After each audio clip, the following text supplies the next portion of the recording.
নেসারাবাদের সোহাগ দলে অন্যের জমি জোরপূর্বক দখল করার অভিযোগ। সাউথ বাংলা নিউজের তথ্য ও ভিডিও চিত্রে দেখুন বিস্তারিত।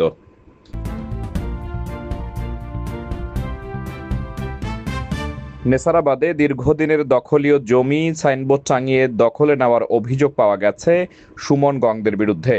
শুক্রবার 14 মার্চ সকালে উপজেলার পূর্ব সোহাগদল গ্রামে ওই ঘটনাটি ঘটেছে। এ বিষয়ে নেসারাবাদ থানায় লিখিত অভিযোগ দিয়েছেন ভুক্তভোগী রানা মল্লিক।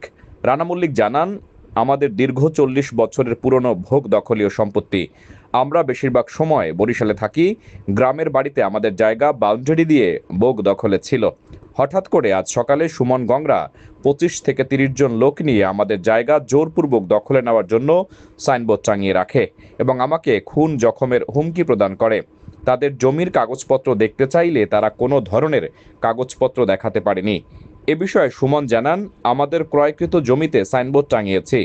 স্থানীয় বকুলজানের কাছ থেকে 2004 সালে আমরা এ জমি ক্রয় করি এবং এই জমি নিয়ে গত 1 বছর যাবৎ মীমাংসার চেষ্টা করি। আজ আমরা দখলে নেওয়ার জন্য সাইনবোর্ড টানিয়েছি। খুনের হুমকির বিষয়ে জানতে চাইলে বিষয়টি অস্বীকার করে বলেন, এমন কোনো ঘটনা ঘটে নাই। অভিযোগের বিষয়ে নেসারাবাদ থানার অফিসার ইনচার্জ বনি আমিন জানান, জায়গা জমির বিরোধ সংক্রান্তে একটি অভিযোগ পেয়েছি। তদন্ত সাপেক্ষে কিন্তু আমাদের এইখানে জমি জমা বাউন্ডারি ওয়াল করা প্রায় 45-50 বছর বয়স।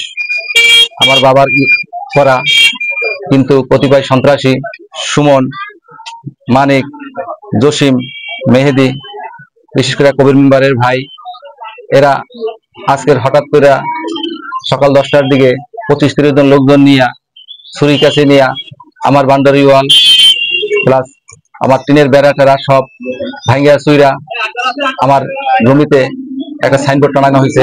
তারা আমার জমির দখল দিতে চাচ্ছে, এরকম একটা লেখা যে এই জমির মালিক আমরা, উইদাউট কোনো কাগজপত্র ছাড়া। আমি এর প্রশাসনের দৃষ্টি আকর্ষণ করছি এবং এর সুষ্ঠু বিচার আমি চাচ্ছি।